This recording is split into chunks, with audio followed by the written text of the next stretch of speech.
2부에 배우신 여러분을 주의 이름으로 환영합니다. 오늘 앞에 보시면요, 풍성한 과일과 채소로 이렇게 강단이 꾸며져 있는데요.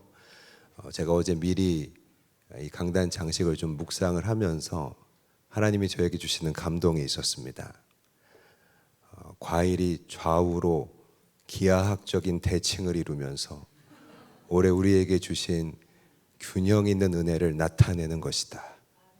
여러분 어떠십니까? 아멘이십니까?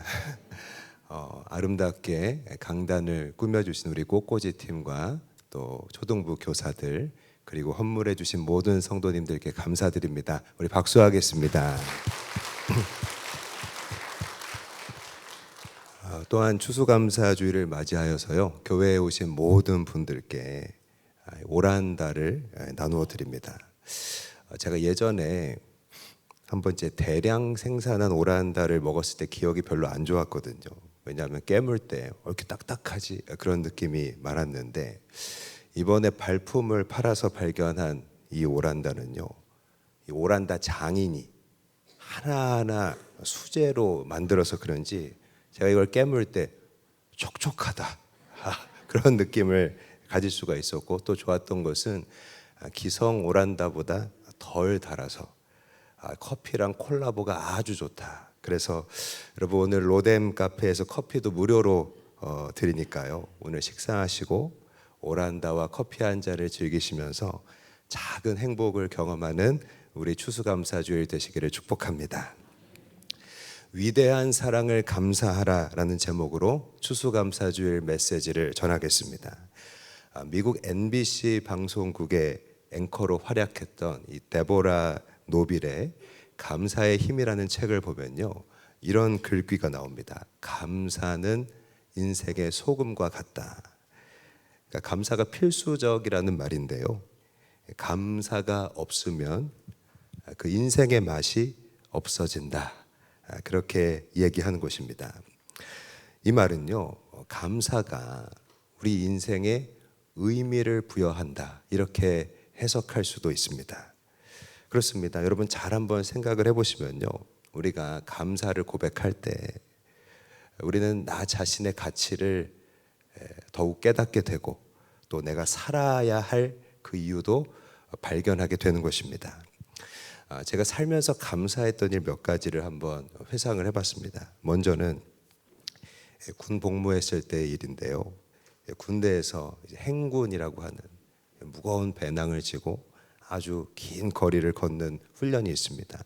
그 행군하고 돌아왔을 때인데, 이제 수고했다고 육개장 사발면 하나씩 다 나눠줄 때였습니다. 그러니까 저는 힘들어서 막 손이 부들부들 이렇게 떨리는 그런 상태였는데요, 뭐 그런 기분 아시는지 모르겠어요.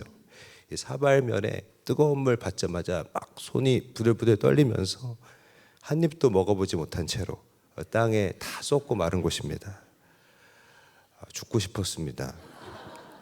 그런 저를 불쌍히 본 전우가 자기 사발면 먹으라고 넌지시 저에게 건네줬을 때, 야, 죽으란 법은 없구나, 하나님이 날 살려주시는구나, 너무나 감사했던 것입니다.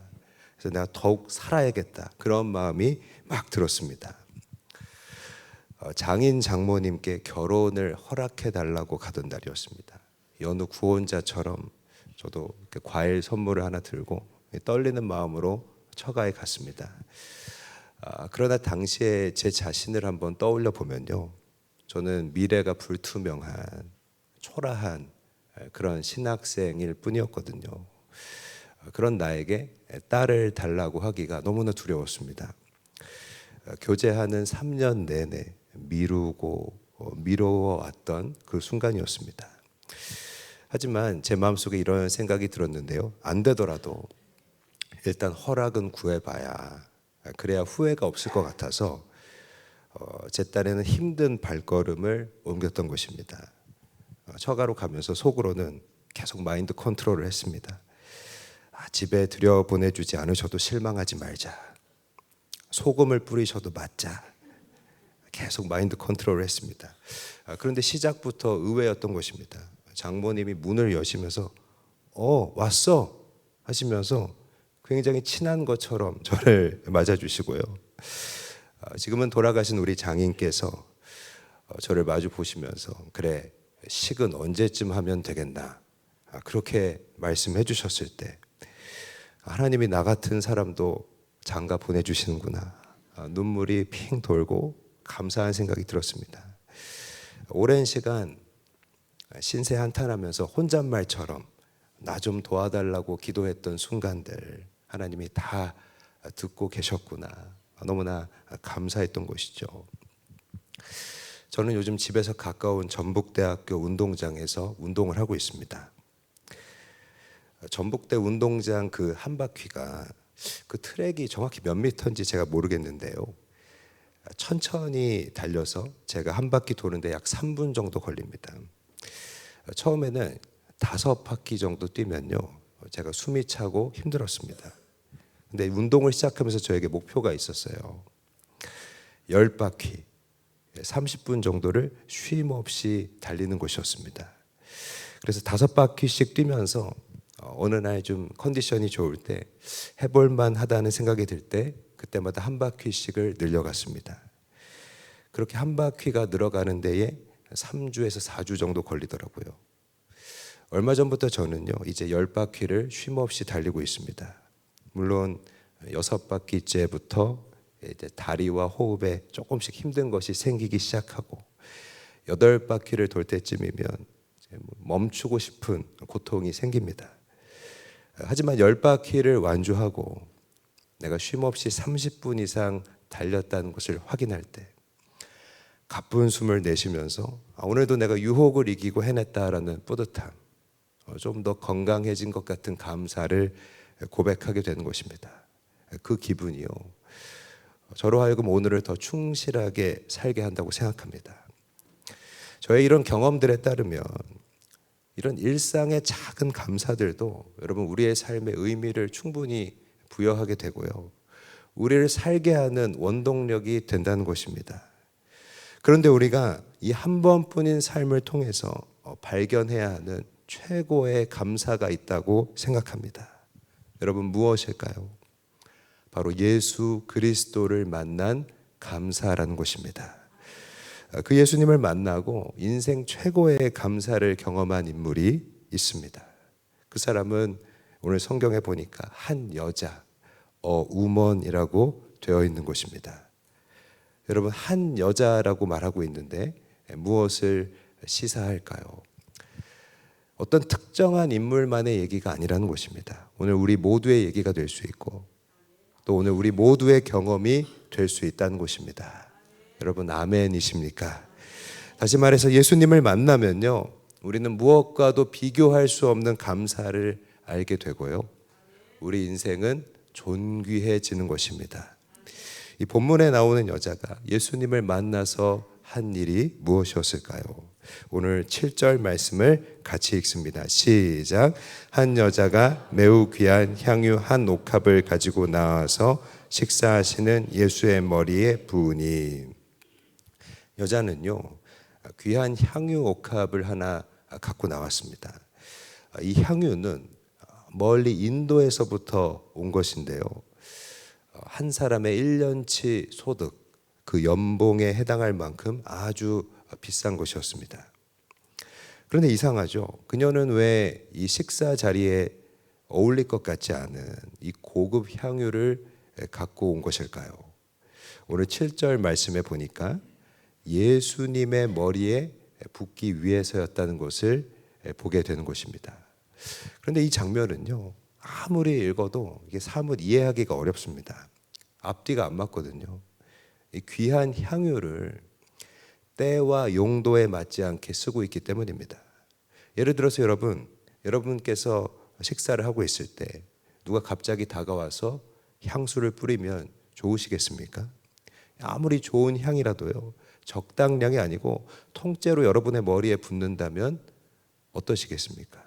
그러니까 아무리 생각해도 객관적으로 보면요, 이 여자의 행동은 예수님의 식사 시간을 망치고 있었다는 것입니다. 저의 이런 생각은 맞는 것 같아요. 왜냐하면 제자들의 반응을 보면 알 수 있기 때문입니다. 오늘 8절과 9절 말씀 한번 읽습니다. 시작. 제자들이 보고 분개하여 이르되 무슨 의도로 이것을 허비하느냐. 이것을 비싼 값에 팔아 가난한 자들에게 줄 수 있었겠구나 하거늘. 그러니까 당시 예수님 곁에 있던 제자들의 눈에도요, 이 여자의 행동은 논리적이지가 않았다는 것입니다. 그럼 우리가 길을 가다가 경우에 맞지 않는 일을 보면요, 눈살을 찌푸리게 되잖아요. 예를 들어서 뭐 지나친 애정 행각을 뭐 커플이 하고 있다든지, 아니면 미성년자가 담배를 피고 있다든지, 그 정도가 좀 심하면 뭐 오지랖일 수는 있지만 그러면 되겠냐고 화를 내기도 하잖아요. 근데 여인의 행동은 사람들이 볼 때는 마치 그런 종류의 일이었다는 것입니다. 이러면 되겠냐고, 그러면 되겠냐고 화를 낼 만한 일이었다는 것입니다. 그런데 여기서 반전이 생깁니다. 예수님의 말씀 때문인데요. 10절 말씀 한번 같이 읽겠습니다. 시작. 예수께서 아시고 그들에게 이르시되 너희가 어찌하여 이 여자를 괴롭게 하느냐. 그가 내게 좋은 일을 하였느니라. 예수님은요, 이 일을 좋게 보셨다라는 것입니다. 그리고 이 여자를 탓하지 말라는 어조로 제자들을 만류하시는 것입니다. 여러분, 우리가 여기서 무엇을 알 수 있습니까? 예수님에게 좋은 일은요, 때로는 많은 사람들에게 안 좋게 보일 수도 있다는 것입니다. 여러분, 예수님에게 좋은 일은요, 이 머리가 아니고 감사와 헌신의 관점에서 봐야 한다는 것입니다. 그러니까 본문에 나오는 여자의 일은요, 오히려 예수님께 드리는 감사와 헌신이 되었다는 것을 우리가 발견할 수 있는 것입니다. 오늘 이 여자의 행동을 통해서 우리가 깨달아야 하는 일이 있다면 여러분 무엇일까요? 첫 번째로 우리는 구원의 은혜를 감사해야 한다는 것입니다. 오늘 12절 말씀을 한번 같이 읽겠습니다. 시작. 이 여자가 내 몸에 이 향유를 부은 것은 내 장례를 위하여 함이니라. 예수님은요, 여인이 향유를 부은 일을 가리켜서 당신의 죽음을 위한 일이라고 말씀하셨습니다. 여러분, 우리는 언젠가 모두 다 죽게 되잖아요. 이 죽음의 이유가 무엇일까요? 성경은 죄의 삭은 사망이라고 말씀하고 있습니다. 그러니까 모든 우리 인간의 고통과 여러분 우리 모든 문제의 원인은요, 바로 죄라는 것입니다. 여러분, 그런데 이 세상에 죄가 없는 사람이 과연 있을까요? 영국의 어떤 사람이 유명인들을 상대로 거짓 문자를 한번 보냈습니다. 이런 내용이었습니다. 당신의 죄가 다 들통났다. 도망해야 한다. 그런데 그 결과가 재밌습니다. 문자를 받은 모두가요, 그 순간 도망치거나 아니면 대책을 알아봤다고 하는 것입니다. 그러니까 무의식적인 반응이었습니다. 그러니까 단편적인 일이지만 이것만 봐도요, 우리는 다 내가 죄를 가지고 있다는 것을 무의식적으로 자각하고 있다는 것입니다. 여러분, 죄가 없는 사람은요, 단 한 명도 없다는 것입니다.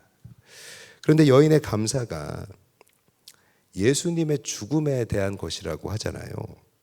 여인은 왜 예수님의 죽음에 대해서 감사하게 됐을까요? 아니, 이 예수님의 죽음은 우리의 죽음과 어떤 점이 다를까요? 그분의 죽음은요, 대속의 죽음이라는 것입니다. 여러분, 대속이 무엇입니까? 우리의 죄를 짊어지고 대가를 치르는 것입니다. 대속의 죽음이라는 것은요, 우리 대신에 우리의 죄를 덮어주는 죽음이라는 것입니다. 바로 십자가 사건을 가리킵니다. 히브리서 12장 2절을 참고로 읽겠습니다. 시작. 믿음의 주요 또 온전하게 하시는 이인 예수를 바라보자. 그는 그 앞에 있는 기쁨을 위하여 십자가를 참으사 부끄러움을 개의치 아니하시더니 하나님 보좌 우편에 앉으셨느니라. 아멘. 여러분, 이 말씀이 십자가 사건을 한눈에 잘 보여준다고 생각합니다. 십자가는요, 우리를 죄에서 구원하기 위해 예수님이 그 십자가의 고통과 부끄러움을 참으신 것입니다. 여러분, 예수님이 하나님이시잖아요. 그런데 우리를 사랑하시기 때문에, 우리가 벌 받는 것을 원치 않으시기 때문에 하나님으로서의 그 자존심을 이 십자가 앞에 내려놓으셨다는 것입니다. 이 땅에 오셔서 벌거벗김을 당하시고 매 맞으시고 우리 죄를 짊어지시고 피 흘려 죽으셨습니다. 여러분, 이것이 바로 십자가라는 것입니다. 그런데 왜 이 십자가의 대속이 중요할까요? 우리가 이 삶을 마치고 천국에 들어가려면요, 천국에 들어갈 만한 그 자격이 있어야 되는데요, 그러니까 의로움이 있어야 되는데, 그 의로움을 바로 예수님의 피값으로 받게 되었기 때문입니다. 말하자면 더러운 옷을 입고 있었던 우리에게 예수님의 피값으로 깨끗한 옷을 입혀주신 것입니다. 사실 예수님이 고난 받으시고 이렇게 십자가에 죽으실 일에 대해서는요, 오늘 본문의 시점으로 보면 제자들에게만 말씀해 주셨습니다. 그러니까 이 여자는 사실 예수님의 순환에 대해서는 아직 제대로 알지 못하는 상태였다는 것입니다. 그런데 여자가 예수님을 믿고 조금은 서투를 수 있었지만 예수님께 감사를 고백했을 때 그녀가 알게 되는 것이 있었습니다. 여러분, 그게 무엇일까요? 예수님께 감사를 고백했을 때 그녀가 깨닫게 된 것, 바로 예수님의 마음이었다는 것입니다. 예수님이 장차 그녀를 위해 죽으시려는 그 마음을 알게 되었다는 것입니다. 그분의 깊은 사랑을 알게 된 것입니다. 예수님께 감사를 고백할 때 그분의 마음 깊은 사랑을 알게 되는 것입니다. 그러니까 본문에서 말하고 있는 이 여자의 감사가 예수님의 죽음을 위한 일이라는 것은요, 여러분, 무슨 의미일까요? 오늘 우리가 예수님을 믿게 되고 감사를 고백하면 할수록 예수님의 십자가 사건이 바로 나의 사건이 된다는 것입니다. 여러분, 우리가 예수님을 구주로 믿지만 우리 신앙을 돌아보면요, 십자가가 마음에 잘 와닿지 않는 시간이 많이 있잖아요.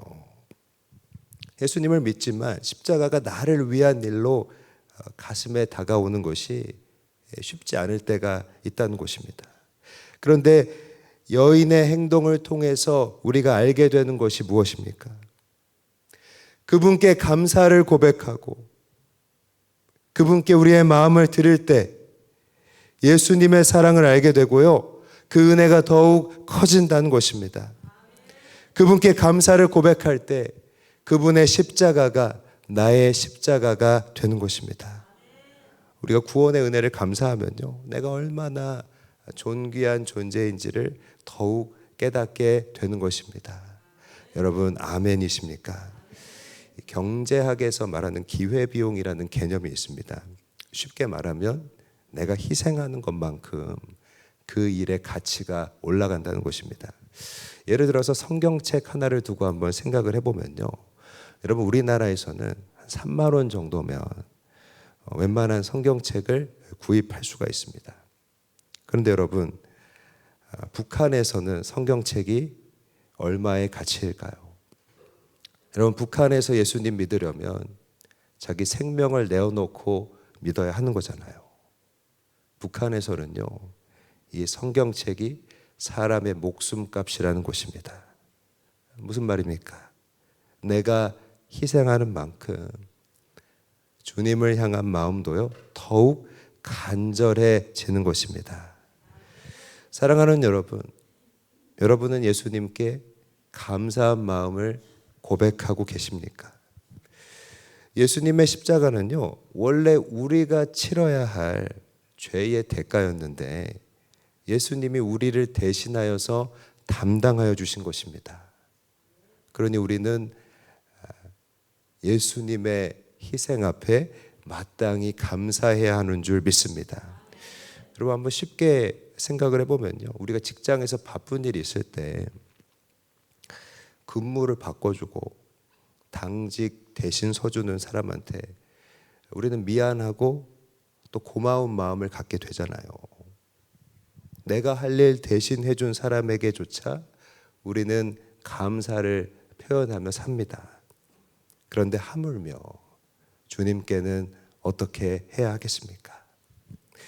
오늘은 추수감사의 주일입니다. 한 해의 은혜를 결산하면서 그 무엇보다 우리를 구원하여 주신 주님의 은혜에 감사를 고백할 수 있기를 바랍니다. 두 번째로, 여자의 행동을 통해서 우리가 또 깨달아야 할 것이 무엇일까요? 두 번째로, 구원의 은혜에 우리는 헌신해야 한다는 것입니다. 오늘 본문이 여인의 모습과 묶어서 좀 의도적으로 대조하고 있는 인물이 있습니다. 본문 끝부분에 나오는데요, 바로 유다라는 인물입니다. 여러분, 유다가 누굽니까? 예수님의 제자잖아요. 3년 동안 예수님을 따를 만큼 그 심지가 굳고 열정도 많았습니다. 그리고 무엇보다 아주 똑똑했습니다. 그러나 여인과의 차이가 있다면요, 주님께 드리는 진정한 헌신이 그에게는 없었다는 것입니다. 바꿔 말하면요, 머리로만 예수님을 사랑했다는 것입니다. 그 결과가 어떠했나요? 유다에게 있어서는 은혜가 깊어지지 못했다는 것입니다. 오늘 14절에서 16절까지 같이 읽겠습니다. 시작. 그때에 12 중에 하나인 가룟 유다라 하는 자가 대제사장들에게 가서 말하되 내가 예수를 너희에게 넘겨주리니 얼마나 주려느냐 하니 그들이 은 30을 달아 주거늘 그가 그때부터 예수를 넘겨줄 기회를 찾더라. 여러분, 이런 유다의 모습을 통해서 우리가 알게 되는 것이 있다면 무엇일까요? 예수님과의 관계에서 우리가 그분께 드리는 헌신이 없다면 우리는요, 이 상황이 과연 나에게 이익이 되는가만을 생각하게 된다는 것입니다. 결국 유다는요, 예수님을 배신하게 되는 것입니다. 이와 대조되는 오늘 본문에 등장하는 여자의 헌신의 그 특징이 무엇일까요? 첫 번째 특징은요, 계산하지 않는 헌신이었다 하는 것입니다. 여러분, 예수님께 이 여인이 부었던 향유는요, 아마도 그녀의 결혼을 위해서 오랜 시간 준비했었던 그 예물이었던 것으로 생각이 듭니다. 그 귀중한 것이었습니다. 그런데 왜 그것을 예수님의 머리에 부었을까요? 여인이 바보라서 그랬을까요? 그것은 아니겠죠. 가장 좋은 것을 드리기 원하는 헌신의 마음이 있었기 때문이라고 생각합니다. 성경은 말하고 있습니다. 주님께 드리는 헌신은요, 내가 할 수 있는 것을 적당히 하는 것을 가리키는 게 아니라는 것입니다. 주님께 드리는 헌신은요, 내 마음을 만족시키기 위한 것이 아니기 때문입니다. 나의 양심과 내 도덕성을 만족시키기 위해서 하는, 나 이렇게 잘하고 있고 나 이렇게 괜찮은 사람이야 라고 하는 세상에서 하는 기부나 그런 봉사와 다르다는 것입니다. 주님께 드리는 헌신은 다르다는 것입니다. 여러분, 성경이 여자를 통해 말하려는 헌신은요, 바로 예수님만 바라보는 것입니다. 다른 것은 보이지가 않고 예수님만 보이니까 이렇게 그 마음과 섬김을 계산하지 않고 주님께 드릴 수가 있었다는 것입니다. 여러분, 이 일을 성경이 기록을 하고 또 여자가 향유를 부은 일이 바로 주님을 위한 일이라고 주님이 직접 말씀하시는 이유가 무엇일까요? 주님의 마음을 우리에게 보여준다고 생각을 하는데요, 우리 주님은 우리의 이러한 진정한 헌신, 계산하지 않는 섬김, 이러한 마음에 바로 목마르시다는 것입니다. 이런 사람, 이런 예배자가 어디 있냐라는 것입니다. 이런저런 계산 없이 당신께 헌신하는 사람, 이런저런 계산 없이 당신께 집중하는 사람을 우리 예수님은 찾고 계시다는 것입니다. 그러나 우리 자화상을 한번 반성을 해보면요, 우리는 하나님과 이른바 쇼부를 치는 그런 모습에 머물러 있을 때가 많다는 것입니다. 내가 이렇게 했는데 이렇게 해주셔야죠. 아직 11월밖에 안 되는데 벌써부터 나 빼줘, 나 빼줘. 뭘 뺍니까? 다시 한번 생각해 보십시오. 지금 더 해도 모자랍니다. 여러분, 진정한 헌신은요, 계산하지 않는 것입니다.